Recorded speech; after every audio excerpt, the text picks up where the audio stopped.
mulai modul 1.1 sampai 1.4. Kebetulan di hari ini yang 1.4 itu sudah selesai. Nah, ilmu yang saya dapat mulai dari yang 1.1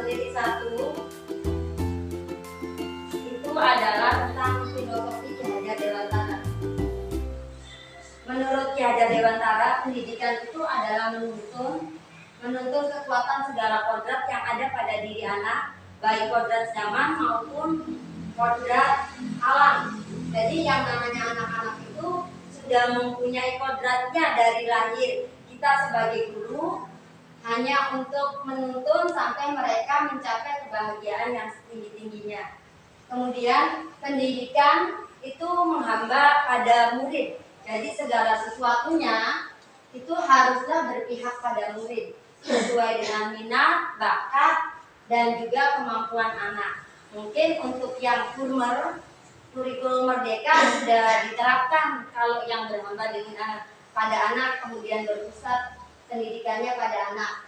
Kemudian menurut KHD, guru itu diibaratkan sebagai petani. Seorang sekolah itu diibaratkan lahan, kemudian murid itu diibaratkan benih. Petani itu harus bisa menuntun, menanam bagaimana cara tumbuhnya pohon itu, tapi kita tidak merusaknya. Itu menurut KHD, Ki Hajar Dewantara. Kemudian di modul titik 2 itu diajarkan tentang nilai dan peran guru penggerak. Nilai dan peran guru penggerak itu nilai yang dimiliki oleh guru penggerak harus mempunyai nilai mandiri, kemudian reflektif, kolaboratif, inovatif, berpihak pada murid. Sedangkan peran guru penggerak itu menjadi pemimpin pembelajaran, tentunya menjadi pemimpin dari sebuah kelas yang dia ajar. Kemudian menggerakkan komunitas praktisi seperti yang sudah kita lakukan kemarin-kemarin, Ibu dan Bapak guru, kita sama-sama belajar tentang Canva. Kemudian menjadi coach bagi guru lain. Di antara teman-teman sekalian, sama kemarin juga kita kerjasama kan, kolaborasi.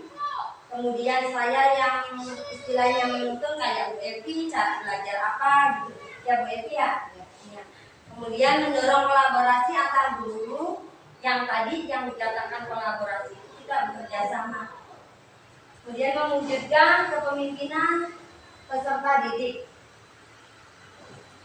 Dari pernyataan Ki Hajar Dewantara tersebut, maka seorang guru itu semuanya, bukan hanya seorang guru penggerak, tapi semua guru di Indonesia diharapkan mempunyai nilai dan menjalankan perannya agar mampu menuntun tumbuh kembangnya seorang murid melalui pembelajaran yang berpusat pada murid.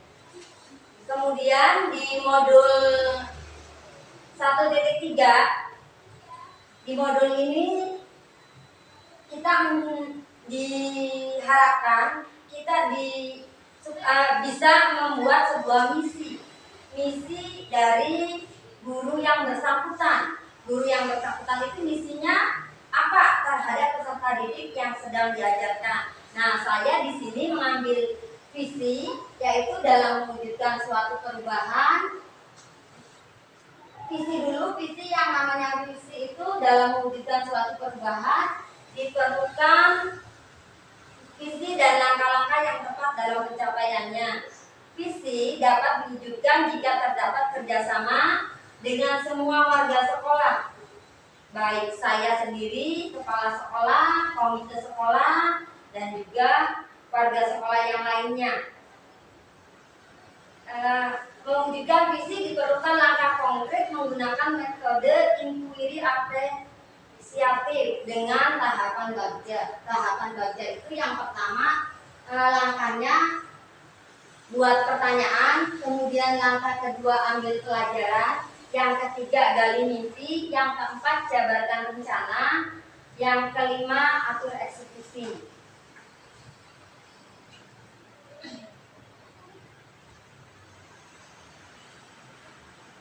Nah, ini Dari tahapannya tadi, saya merumuskan visi saya di sekolah ini mewujudkan murid yang berkarakter, mandiri, berbudaya, dan unggul dalam prestasi melalui pembelajaran dan kebiasaan.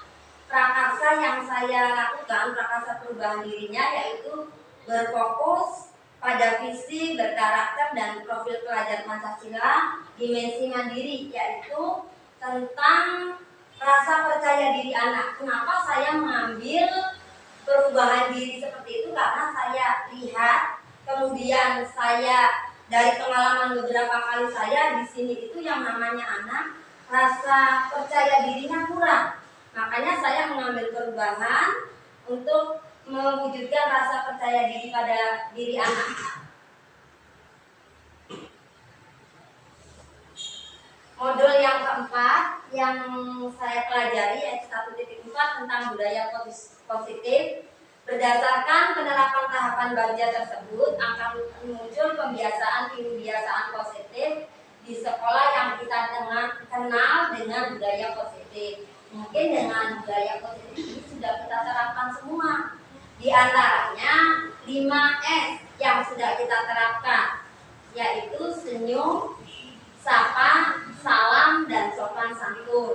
Anak-anak sudah kalau ketemu dengan kita mereka sudah salaman, sudah bersapa ya, sudah sopan santun. Ketika ada seseorang yang mereka lewat kemudian yang lebih tua atau apa mereka menundukkan diri.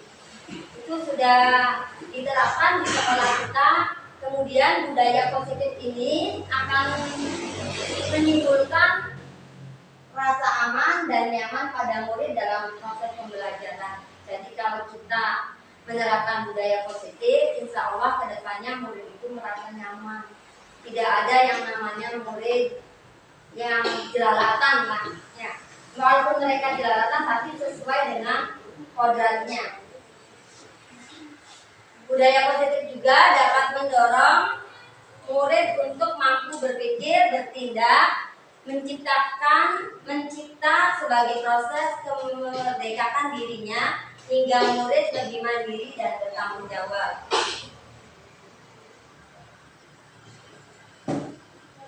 Nah, di sini biasanya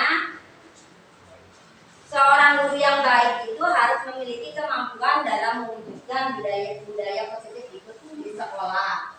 Yang tadi budaya positif tersebut dapat dijalankan dengan menerapkan konsep-konsep inti seperti disiplin positif yang sudah kita terapkan di sekolah ini.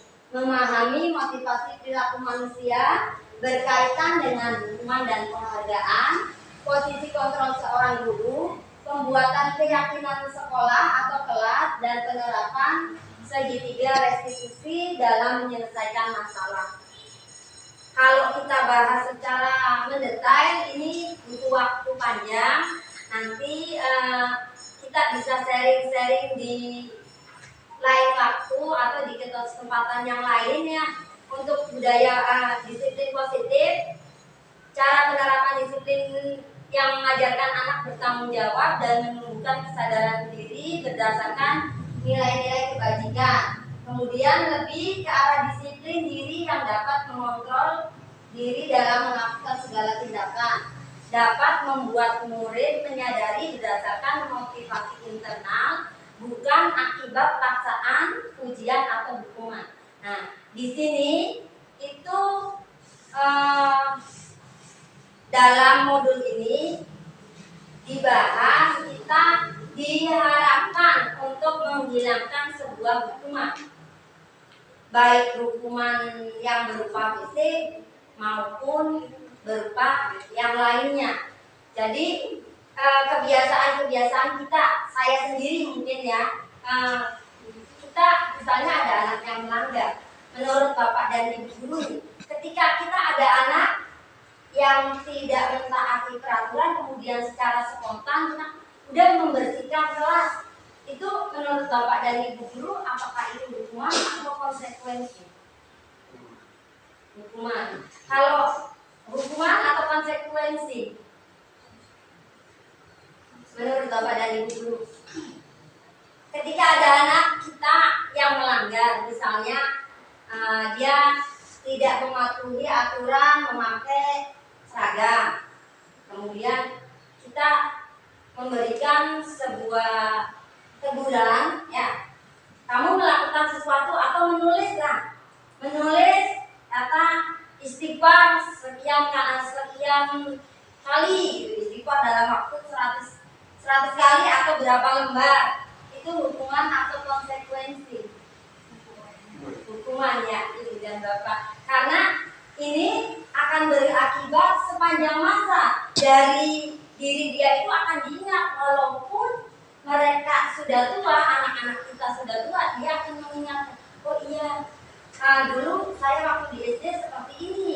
Makanya diharapkan untuk di Indonesia khususnya ini menghilangkan hukuman dan mengganti dengan konsekuensi. Tapi konsekuensi ini kan tentunya yang namanya konsekuensi di awalnya disepakati dulu.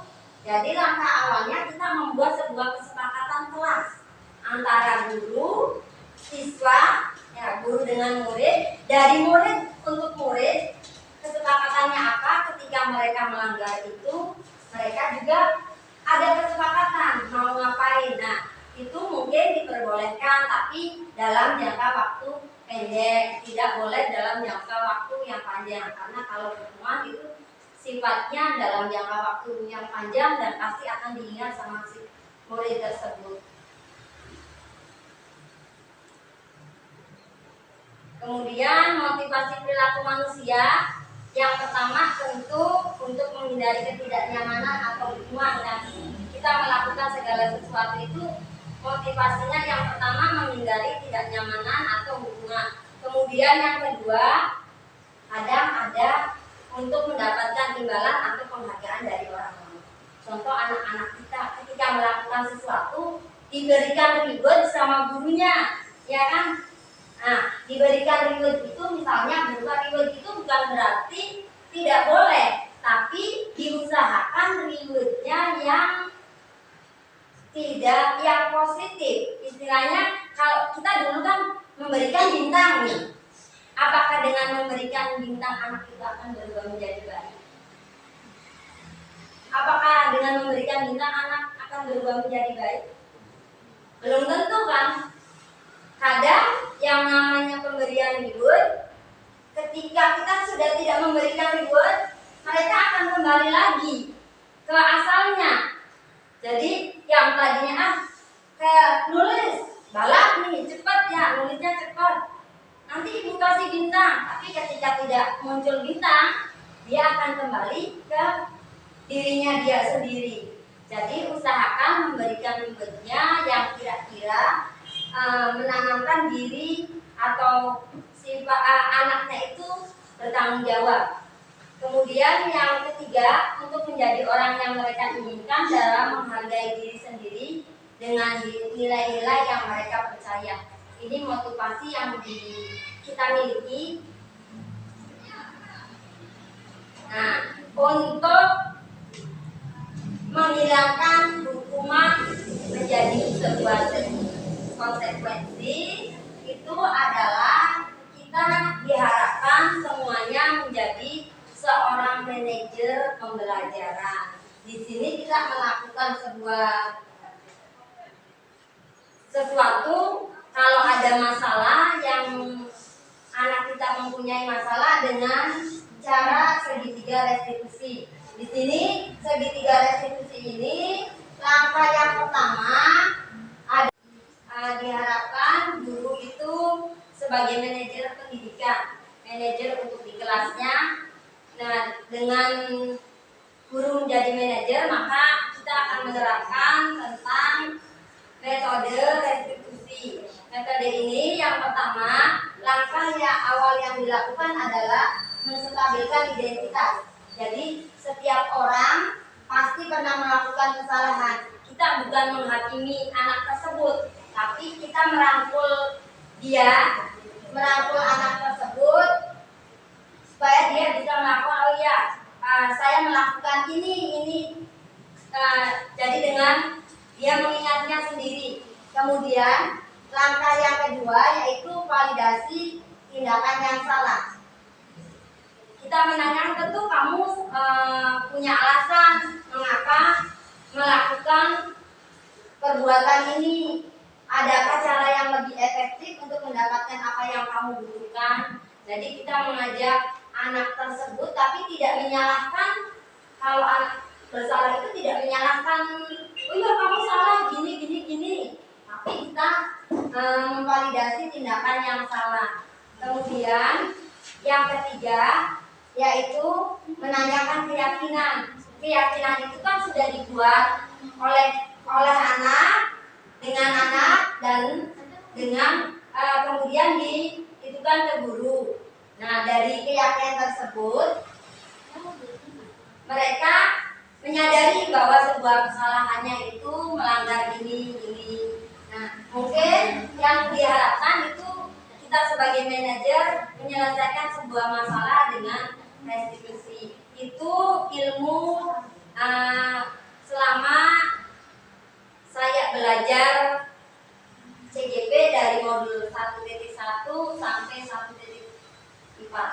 Mungkin itu saja. Terima kasih atas waktunya dalam seri ini.